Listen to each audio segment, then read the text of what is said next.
আল্লাহর নবীর সাথে আসছো হুরগাল মান স্বাগতম জানানোর জন্য রেডি হয়ে আছে জান্নাত রেডি করা হয়েছে জান্নাত রেডি করে রাখা হয়েছে চিরবালক দল শরবত পান করার জন্য রেডি হয়ে আছে এর আখেরি পয়গম্বরের উম্মত প্রেশানির কোনো দরকার নেই অনুমতির কোনো প্রয়োজন নেই আল্লাহর নবীর সাথে আসছো বিগয়রে হিসাব হিসাব ছাড়াই তোমাকে জান্নাতে ঢোকার পারমিশন দেওয়া হয়েছে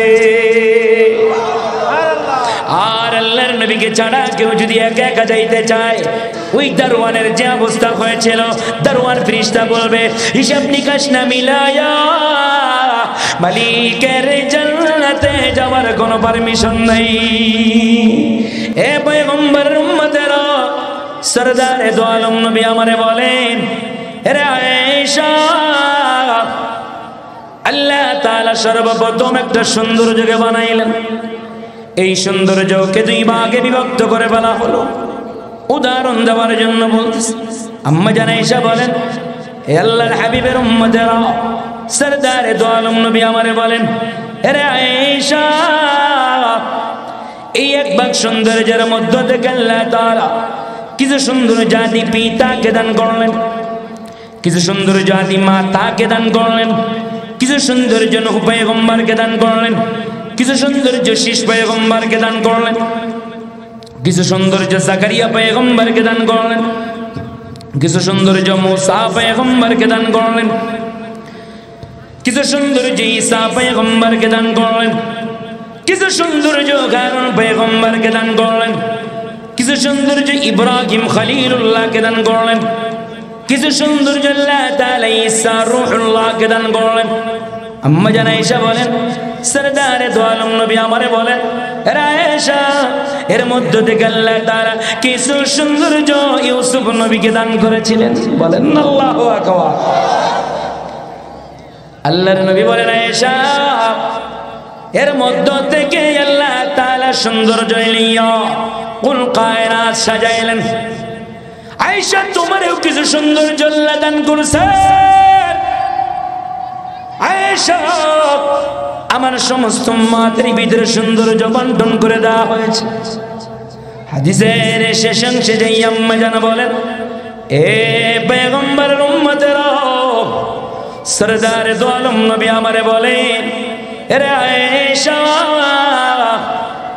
আর এই যে পুরা ওয়ার্দেক সৌন্দর্য যেটা বাকি থাকে রে এই পুরা ওয়ার্দেক সৌন্দর্য আল্লাহ তাআলা আমি পয়গম্বরকে দান করেছে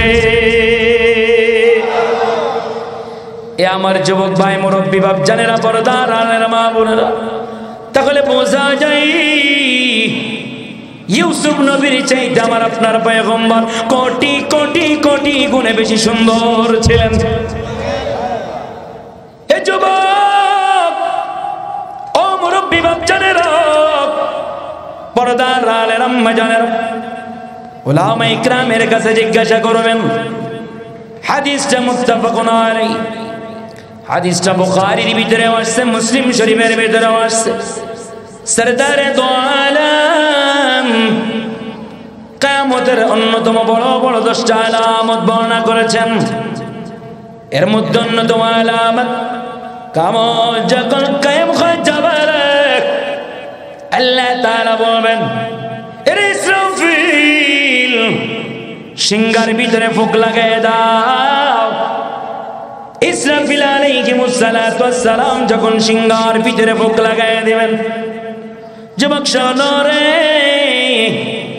আসমান চূর্ণ বিচূর্ণ হয়ে যাবে নক্ষত্র তারকারা যেগুলো চূর্ণ বিচূর্ণ হয়ে জমিনের ভিতরে পড়ে যাবে কিয়ামতের ময়দান ভয়ঙ্কর এক ময়দান আযব এক ময়দান কঠিন এক ময়দান সময় যদি ভাই শেষে যে অল্প একটু আপনাদেরকে বলিয়া যাব সরদারে দো আলম নবী বলে সাহাবায়ে কেরাম কিয়ামতের অন্যতম আলামত ইসরাফিলের সিংহার মাধ্যমে কিয়ামত সংঘটিত হয়ে যাবে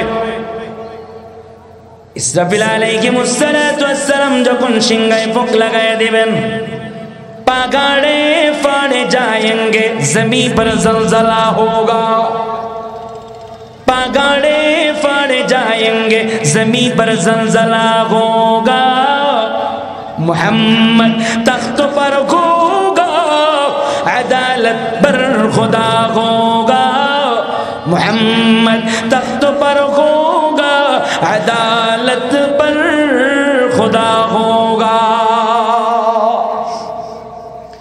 আল্লাহ নবী হাদিস মসজিদে নববীর ভিতরে বয়ান করেছেন। কয়েকদিন পরে একজন সাহাবী মসজিদে নববীর সামনে দিয়ে হাঁটিয়া যায়। সাহাবী নজরটা তার মসজিদে নববীর ভিতরে পড়িয়া যায়। সাহাবী মসজিদে নববীর ভিতরে নজর করে তাকায় দেখে রে কেমন যেন আসমানের চন্দ্রটা কইলা মসজিদে নববীর ভিতরে পড়ে আছে। সাহাবী চিল্লায় কিয়ামত হয়ে গেছে, কিয়ামত হয়ে গেছে। পাশ দিয়া আরেকজন সাহাবী যাই বলে ভাই কি বলো রে, কিয়ামত হয়ে গেছে, কিয়ামত হয়ে গেছে। বলে তুমি পয়গম্বরের হাদিস কেন শোনো নাই? কোন হাদিস? কিয়ামত যখন কায়েম হয়ে যাবে আসমানের নক্ষত্র চন্দ্রগুলো কইলা কইলা জমিনের ভিতরে পড়ে যাবে। কই আমি দেখতেছি আসমানের চন্দ্রটা কইলা মসজিদে নববীর ভিতরে পড়ে গেছে। এই জন্য আমি চিল্লাই কিয়ামত হয়ে গেছে, কিয়ামত হয়ে গেছে। বাস দিয়া সাহাবী বলে না রে ভাই, আসমানের দিকে নজর করে তাকায় দেখো আসমানের চন্দ্র তো আসমানেই দেখা যায়। বাস দিয়া সাহাবী আসমানের দিকে নজর করে তাকায় দেখতেছে আসমানের চন্দ্র তো আসমানেই দেখা যায়। বলেন না আল্লাহু আকবার। সাহাবীর দিলের ভিতরে ধাক্কা লাগছে, তাহলে আমি মসজিদে নববীর ভিতরে কি দেখলাম? মসজিদে নববীর ভিতরে আমি কি দেখলাম রে? ভালো করে নজর করে দ্বিতীয়বার তাকায় দেখে মসজিদে নববীর ভিতরে ওইটা আসমানের চন্দ্র নয়, সরদার দো আলম নবী বসা আছে। চাঁদের চেয়েও সুন্দর আমার নবী, ঠিক কিনা? চাঁদের চেয়েও সুন্দর আমার নবী, तारी रूपे घर में नेचे, तारी रूपे घर में नेचे ग्रगरबी, चाँদের চেয়েও সুন্দর আমার নবী, চাঁদের চেয়েও সুন্দর আমার নবী। আমার আপনার পয়গম্বরকে আল্লাহ তাআলা চাঁদের চেয়েও বেশি সৌন্দর্য দান করেছিলেন, বলা যাবে নাকি আল্লাহু আকবার? আর জোরে বলেন আল্লাহু আকবার। এ আমার যুবক ভাই, মুরব্বি বাপ জানেরা, পর্দার আলের আম্মা জানেরা, যেই ব্যক্তির চেহারা চাঁদের চেয়ে সুন্দর হয়, এত সুন্দর চেহারার মানুষ কি কোনোদিন পাগল হতে পারে? আসতে বলেন কেন পারে? এ আমার যুবক ভাই, দুনিয়ার নিয়মে চলে আসেন। আপনার ভাইকে যদি কেউ পাগল বলে আপনি গ্রহণ করবেন না, মেনে নিবেন না। আপনার বিশেষ কারার পিতা তাকে যদি কেউ পাগল বলে আপনি গ্রহণ করবেন না। কবেন হুজুর ক্ষমতা যদি থাকে, শক্তি যদি থাকে তো হাত দিয়া প্রতিহত করব। কি কথা বলে না, বুঝতে পারি না কথা বলেন, ঠিক কিনা? আল্লাহ তাআলা আল্লাহর হাবিবকে পাগল রূপে দুনিয়ায় প্রেরণ করেন। আল্লাহ তাআলা আল্লাহর হাবিবের সূরাতটা পাগলের মতো দেন নাই, আখলাকটা আল্লাহ তাআলা আল্লাহর হাবিবের আখলাকটা পাগলের মতো দেন নাই। আল্লাহ তাআলার কুদরত দিলে জোশ এসে যায়, কারণ আমার আপনার পয়গম্বর উনি তো হাবিবুল্লাহ।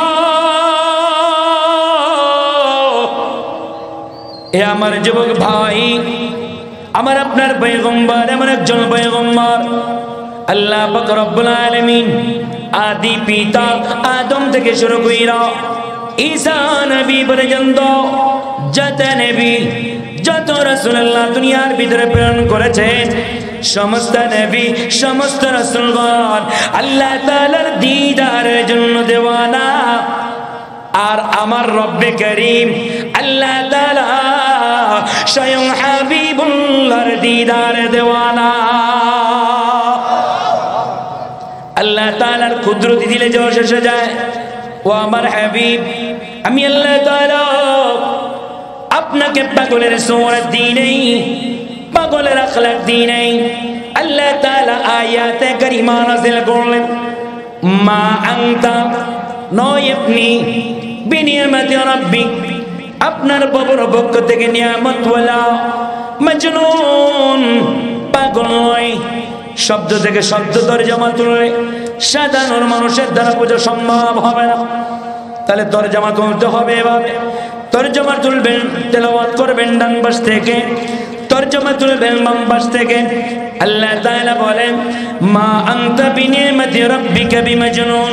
ও আমার হাবিব আপনাকে পাগল বলে গালি দেয় হাবিবুল্লাহ আমি আল্লাহ তাআলা আপনাকে পাগল রূপে দুনিয়ায় প্রেরণ করি নাই।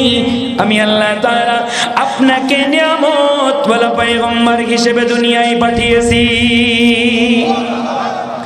এরপর আল্লাহ তাআলা বলেন ও আমার হাবিব হাবিবুল্লাহ আপনার আখলাকটা আমি আল্লাহ তাআলা পাগলের মতো দিই নাই।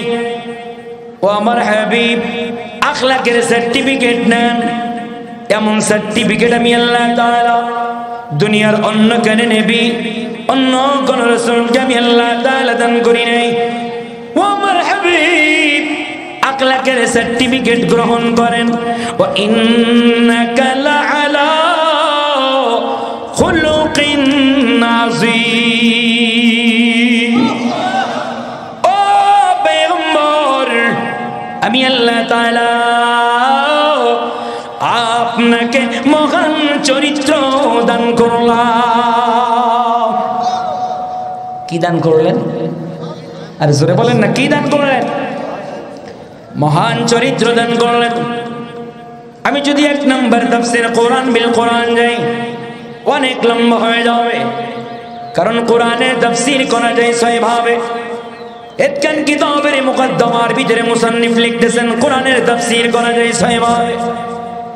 আমি যদি এক নম্বর তাফসীরের দিকে যাই কালামে হাকিমের উপরে আল্লাহ তাআলা বলেন লাকাদ কানা লাকুম ফি রাসূলিল্লাহি উসওয়াতুন হাসানা। এই আয়াতের ব্যাখ্যা যদি আমি অপরাধ দ্বারা করতে যাই কুল ইন কুনতুম তুহিব্বুনাল্লাহ ফাত্তাবিউনি ইউহিব্বুকুমুল্লাহ ওয়া ইয়াগফির লাকুম যুনুবাকুম ওয়াল্লাহু গফুরুর রাহিম। আমি যদি এই আয়াতের ব্যাখ্যা যদি অপরাধ দ্বারা করতে যাই মুহাম্মাদুর রাসূলুল্লাহ ওয়াল্লাযীনা মাআহু আশিদ্দাউ আলাল কুফফার। আল আয়া কথাটা এখানে আমি ক্রপ করে দিলাম, লম্বা গেলে অনেক লম্বা বয়ান হয়ে যাবে, এই জন্য আমি ওই দিকে যাব না। এ আমার যুবক ভাই দিল লাগায় শোনো রে, বিজ্ঞ মুফাসসিরিন ইকরাম বলেন ওয়া ইন্নাকা লাআলা খুলুকিন আযীম। আল্লাহ তাআলা আল্লাহর হাবিবকে মহান চরিত্র দান করলেন। বিজ্ঞ মুফাসসিরিন ইকরাম বলেন আখলাক তিন প্রকার। এক নম্বর আখলাকে আযীমা, দুই নম্বর আখলাকে করিমা, তিন নম্বর আখলাকে হাসান। কয় যেটা সবচেয়ে দামি আখলাক ওইটাকে আখলাকে আযীমা বলা হয়, যেটা শুধুমাত্র আল্লাহ তাআলা আমার আপনার পয়গম্বরকে দান করেছে। তাহলে আমি এখানে কথাটা ক্রপ করে দিলাম, লম্বা নিব না। আমি এদের শানে মুসনাদ আহমদ থেকে হাদিস শরীফ তেলাওয়াত করেছিলাম। قال النبي صلى الله عليه وسلم أربع إذا كن فيك فلا عليك ما فاتك الدنيا حفظ أمانة وصدق حديث وحسن خليقة وعفة في طومة ইলা আখিরিল হাদিস ও কামা ক্বালা আলাইহিস সালাতু ওয়াস সালাম। চারটা বয়ান করতে গেলে অনেক লম্বা হয়ে যাবে, এইজন্য চারটা নয়। আল্লাহ নবী সরদারে দো আলম 3 নাম্বার বলতেছেন হুসনু খলিকা। এরে আমার উম্মত, আখলাক সুন্দর করো। কি সুন্দর করো? বলেন সবাই, কি সুন্দর করো? আখলাক সুন্দর করো। এ যুবক, আখলাক খুব দামি জিনিস রে ভাই, এটা অনেক দামি সম্পদ। হাদিসের ভিতরে আল্লাহর নবী বলেন, ময়দানে মাহশারে আল্লাহ তাআলা এমন এক শ্রেণীর বান্দাদেরকে বিগয়রে হিসাব, হিসাব ছাড়া দলে দলে জান্নাত দান করবেন। একদল লোক তাদের মধ্য থেকে হবে রে, যাদের আখলাক ছিল পুত পবিত্র। আখলাক যাদের সুন্দর হবে রে, আল্লাহ তাআলা তাদেরকে হিসাব ছাড়া জান্নাত দান করবেন। বলেন আল্লাহু আকবার। আখলাক কেমন দামি জিনিস, উদাহরণ দিলে বুঝবেন। কি উদাহরণ দিব? কথা বলে না দিব? এই এলাকার আব্দুর রহিম নাম করে একটা ছেলে, নওজোয়ান যুবক আছে। উদাহরণ দিতেছে, আব্দুর রহমান, আব্দুর রহিম নামে কেউ থাকলে তারে আবার আগামী সাল খেপায়েন না। মনে করেন আব্দুর রহিম ছেলেটা বিসিএস ক্যাডার, সচিবালয়ে চাকরি করে, সরকারি গাড়ি, সরকারি বাড়ি। আব্দুর রহিমের বাবাও গ্রামের একজন গৃহস্থ মানুষ। হলে বড় জান্নাত নাই, আমার মাতা হুজুর হলে বড় জান্নাত নাই, বড় মুফতি সাহেব হলে বড় জান্নাত নাই, বড় মুহাদ্দিস হলে বড় জান্নাত নাই, বড় বক্তা হলে বড় জান্নাত নাই, বড় দার্শনিক হলে বড় জান্নাত নাই, প্রাইম মিনিস্টার হলে বড় জান্নাত নাই। কই যার দিলের তাকওয়ার হালটা যত সুন্দর হবে রে, আল্লাহ তাআলাও তার জান্নাতটা তত সুন্দর দান করবে। এজন্য যুবক, তাকওয়া যদি সুন্দর করতে চাও, আখলাক যদি সুন্দর করতে চাও, ইখলাস যদি সুন্দর করতে চাও, তাহলে তোমাকে আমাকে কি মানা লাগবে? কথা বলে না, কি মানা লাগবে? আল্লাহর বিধান। এই বয়ান শুনছেন এত সময়, একটাও দিল দিয়া বয়ান শুনেন। কি মানা লাগবে? সুন্নাত। মাশাআল্লাহ। আখলাক যদি সুন্দর করতে চাও রে, ইখলাস যদি সুন্দর করতে চাও, তাকওয়া যদি সুন্দর করতে চাও, এ যুবক, তাহলে তোমাকে আমাকে সুন্নাত মানা লাগবে। এই জন্য সরদার দো আলম বলেন, এ আমার উম্মতেরা রে, قال النبي صلى الله عليه وسلم من أحب سنتي فقد أحبني ومن أحبني كان معي في الجنة। সরদার দো আলম নবী বলেন, এ আমার উম্মতেরা রে, মান আহাব্বা সুন্নতি, আমি পয়গম্বরের সুন্নাতকে যে ভালোবাসলো, ফাকাদ আহাব্বানি, কেমন যেন সে আমি পয়গম্বরকে ভালোবাসলো। ওয়া মান আহাব্বানি, আর আমি পয়গম্বরকে যে ভালোবাসলো রে, কানা মাই ফিল জান্নাহ, আমার উম্মত ময়দানে মাহশারে আমি পয়গম্বরের সাথে মালিকের জান্নাতে চলে যাবে। আপনারা সবাই কি আল্লাহর নবীর সাথে জান্নাতে যাইতে চান? কারা কারা চান? দুই হাত তোলেন। আল্লাহু আকবার, মাশাআল্লাহ, নারে তাকবীর। আল্লাহ তাআলা কবুল করুক, বলেন আমিন। আমিন হয় না? এর জোরে বলেন আমিন।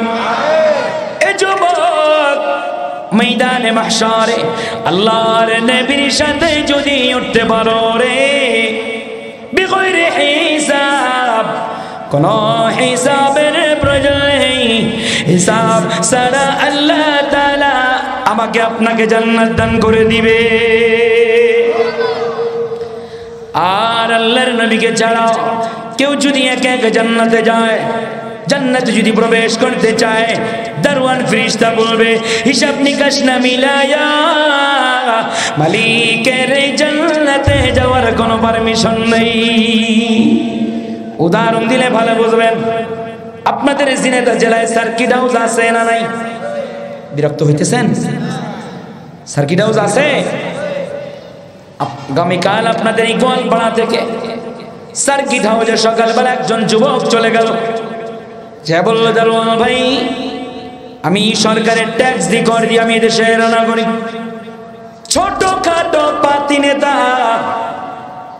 ছোটখাটো কি?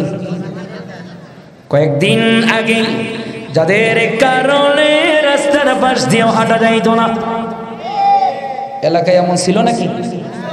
ছিল। আমার রব্বে করিম বলে, বান্দা রে ছাড় দিতে থাকি, ছাড় দিতে থাকি। আমি আল্লাহ ধরি না, যখন আমি আল্লাহ তাআলা ধরি 1 ঘন্টা আগেও বান্দা তুমি জানার কোনো সুযোগ পাবা না। পাইছেনি সুযোগ? 1 ঘন্টা আগে জানতো? সেনাপ্রধান কইছে 45 মিনিট ম্যাডাম, 1 মিনিট বেশি রাখলে দায়িত্ব আমাদের নাই। আর কথা বলেন না কেন, ঠিক কিনা? মনে করেন এক পাতি নেতা চলে গেল আগামীকাল আপনাদের ঝিনাইদহ সার্কিট হাউসে, যা বলে দারোয়ান ভাই, আমাকে আজকে সকাল 10টা থেকে রাত 10টা পর্যন্ত সার্কিট হাউসে থাকতে দিতে হবে। বলেন তো দারোয়ান কি তারে সার্কিট হাউসে ঢুকতে দিবে? প্রথমে বলবে সর্বসাধারণের প্রবেশ নিষেধ, আপনাকে ঢুকতে দিতে পারবো না, যদি আপনাকে আমি ঢুকতে দিই সকালে আমার চাকরি নট হয়ে যাবে।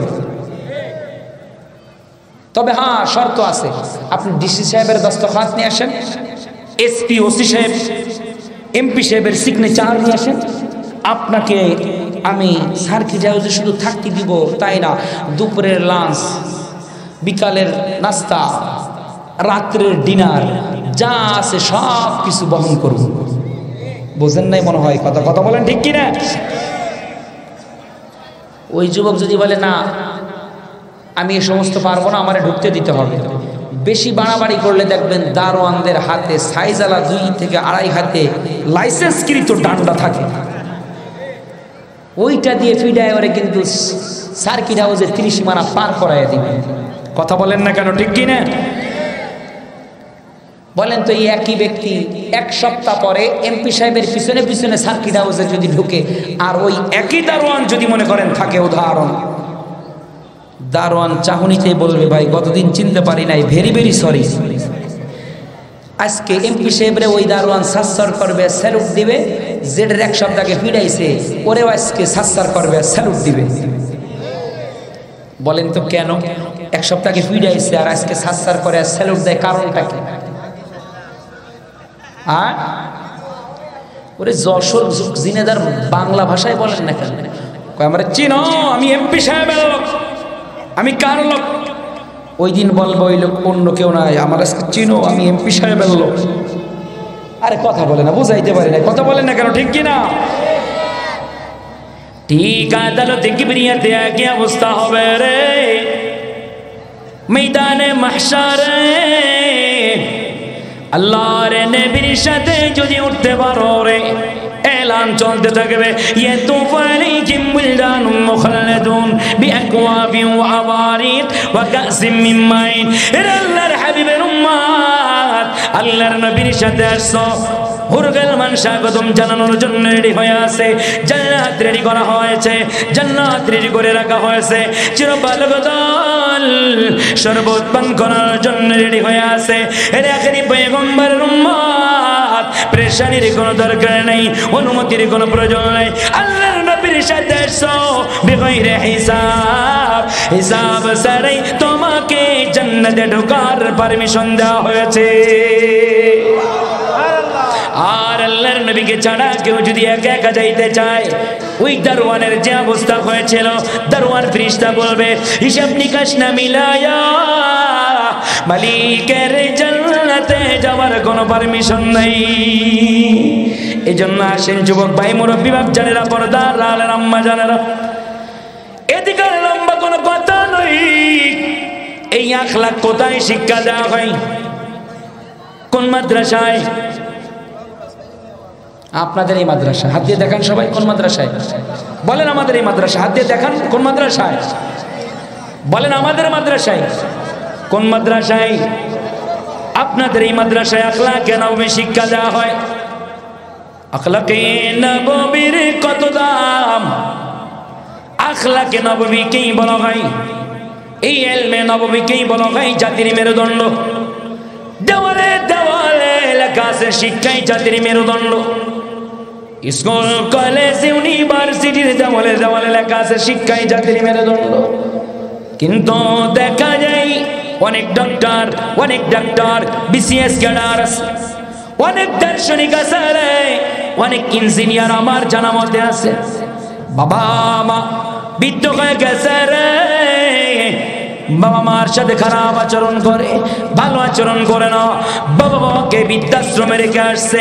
তাহলে যেই শিক্ষা অর্জন করিয়া তুমি পিতা মাতাকে খেদমত না করিয়া বৃদ্ধাশ্রমে তুমি রেখে আসলা, তাহলে বোঝা যায় ওই শিক্ষা কোনদিন জাতির মেরুদণ্ড হতে পারে না।